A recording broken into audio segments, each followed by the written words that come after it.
Hi everyone, thanks for joining me for another Cricut tutorial. Today we're going to be making this cute bib with our Cricut. Now if you have a Cricut Maker or a Cricut Explorer, I've got options for both of you. You can totally make this with either machine. It's a lot of fun. I've included a free pattern for you, a free SVG, so you can cut this out. And I think this makes a really cute gift set. I posted this one last week and had a lot of requests for a tutorial. So let's get started. So here we are in Design Space. The first thing we need to do is click on New Project. You can click on New Project right here or up here in the upper right corner. Either button's going to take you to the same place. Here we are on the design screen. Now we need to navigate to where we saved the SVG that I have provided free for you. Stay tuned to the video and you'll find out how you can get this SVG for free. But you're going to click on Upload Image. Navigate to where you've saved the SVG that I have provided. I'm going to click Browse, and for me it's right here on my desktop. Click Open, and here is the bib file. You can go ahead and name it. I'm going to type in bib. I'm going to type in my name, baby, gift, toddler. I think that'll do it, and we'll click Save. It's going to show right here in your recently uploaded images. You're just going to click on it and click Insert Images. And here it is. It's all ready to go for you. You don't have to resize it or anything. One thing you do want to do is go over here in the Layers panel and turn off that layer that has my name. You see that on and off. Make sure that eye is turned off on the name. Now this blue layer right here is the optional pocket. If you don't want to put a pocket on it, you can just turn that layer off and it won't cut the pocket. And so what's left are your two pieces that construct the main part of the bib. One is the front and one is the back. You can decipher which color you want for which, but you're going to need two pieces of fabric, one for the front, one for the back. Again, I suggest a flannel or a minky or a terry cloth for the back, something that's absorbent, and maybe a cotton, like a fat quarter or something like that for the front. I really like the Cricut fabric that comes in the quilt packs. And I also like the Cricut fabrics that come in the sampler packs that you can pick up at Michael's and Joann's and online. I'll have those linked in the description below the video. That's what I used for this project. You're going to put both fabrics on your mat, or all three fabrics on your mat, pretty side up. Wrong side down. So all your fabric should go the same direction on the mat. I tried to make this bib as symmetrical as possible, but just in case it's not, let's put all the fabrics in the same direction as we cut them. So go ahead and cut out your pieces and we'll start assembling.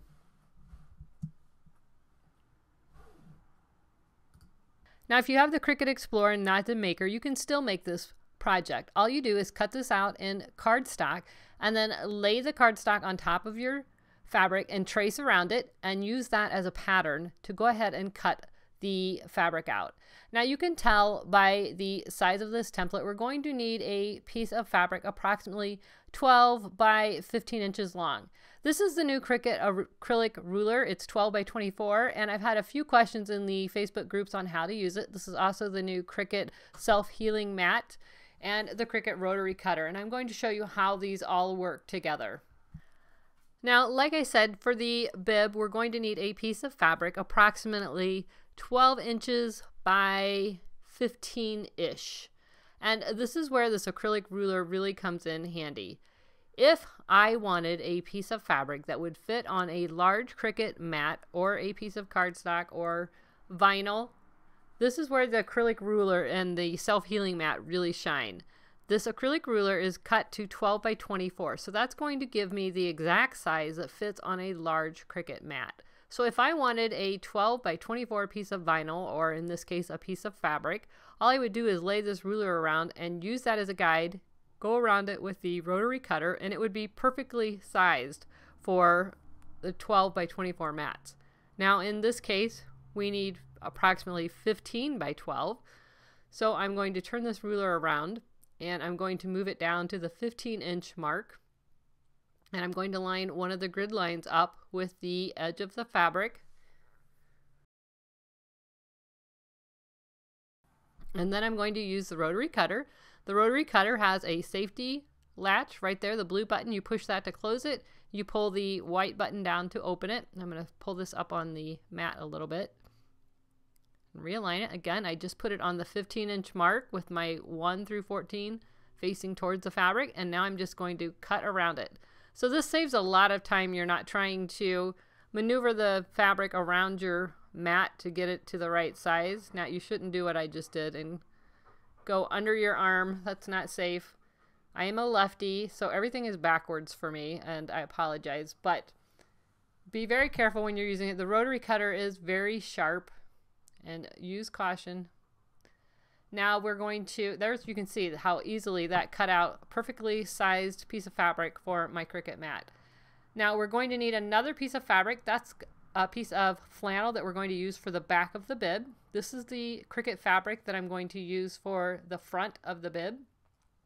So again, I'm crossing over and I shouldn't be doing that. I'll get the hang of it here in a second.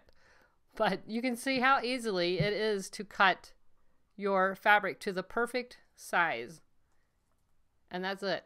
That piece is cut. Now we need to cut one more piece of fabric, and this one is for the pocket on the bib. And I believe I'm going to cut this one 7 inches by 12 inches. The thing I love about the Cricut fabric, and this is one of the quilt kits, I will link this in the description below the video, and here I'm setting this up the right way for a left-handed person. I should be cutting on my left. Right-handed people, you should be cutting on your right. Your ruler should be on the opposite side so that you're always cutting on the outside of the ruler, not crossing your arms over. So this is a correct way for a lefty to cut.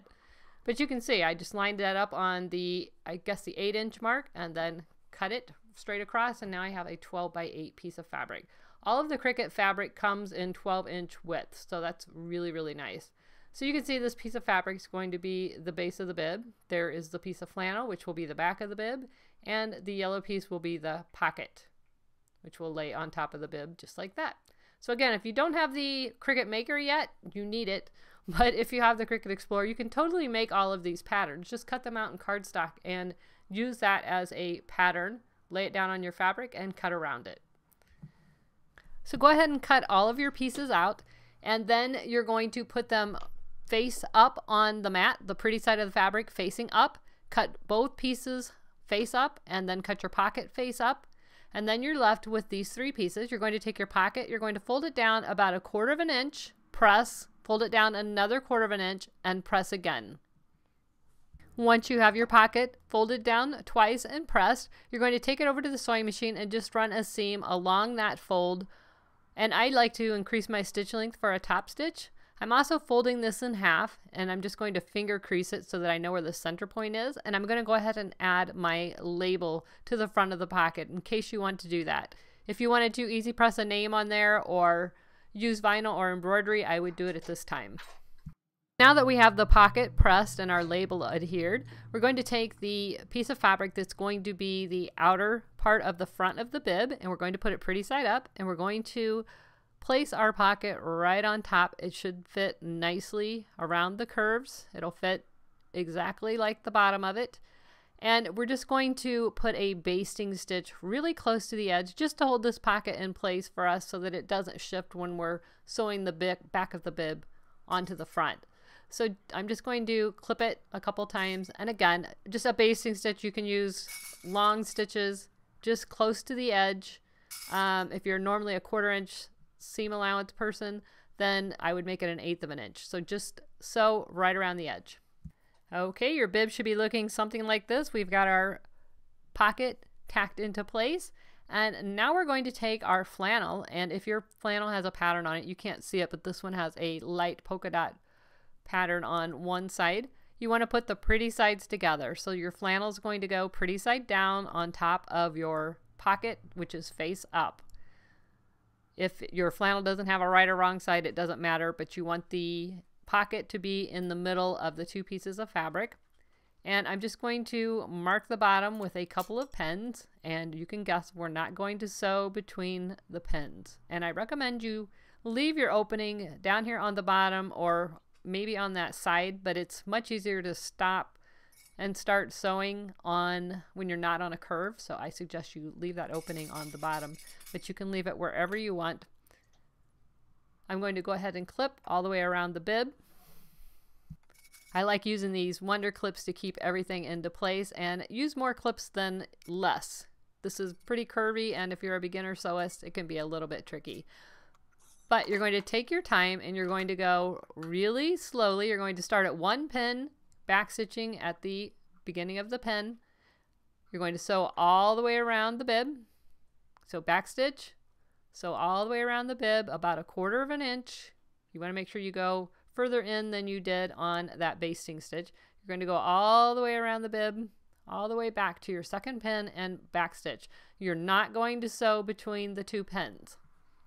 And don't forget to change your stitch length back to 2.5. So now I've sewn all the way around the edge except for between the two pins. I'm going to remove the two pins, and now we're going to clip into our, you can see the opening here that I left.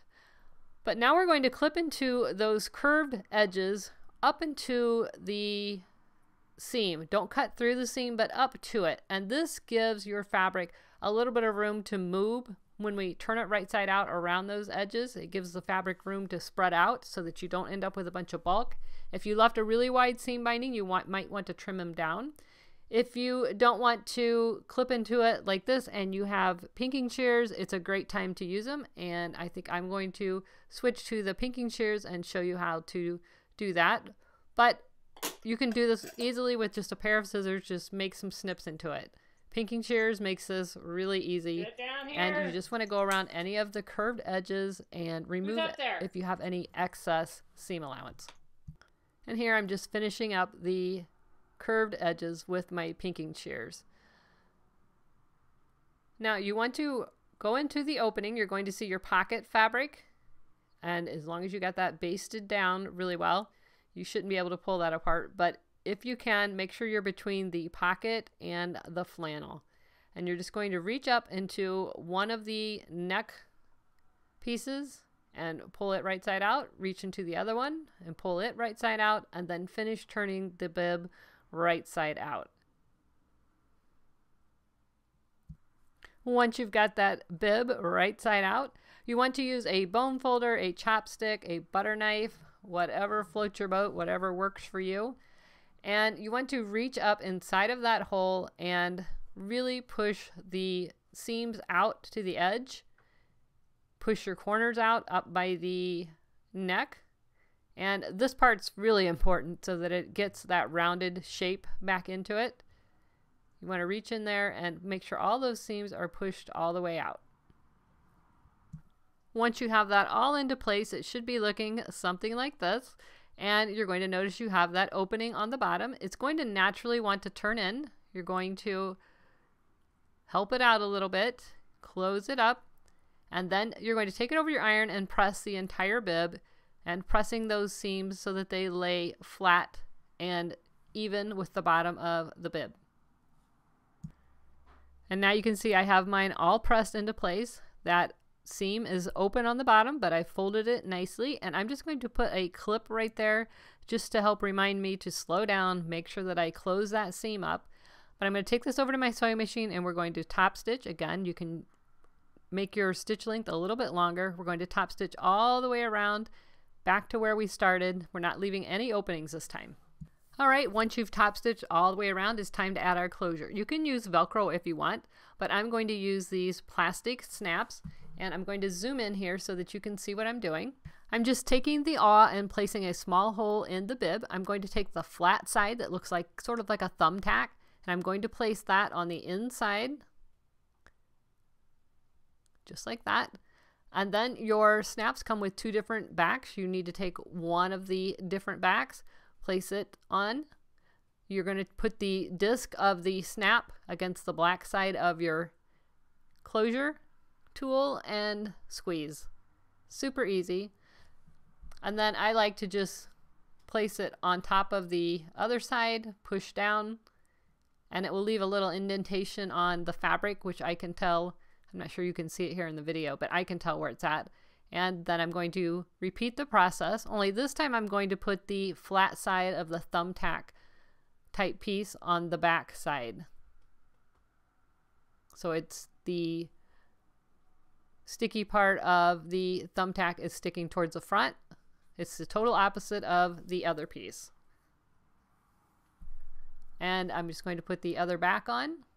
And again, you're going to put the flat side of the tack against the bottom of the closure tool on the black disc and squeeze. These are super easy to use.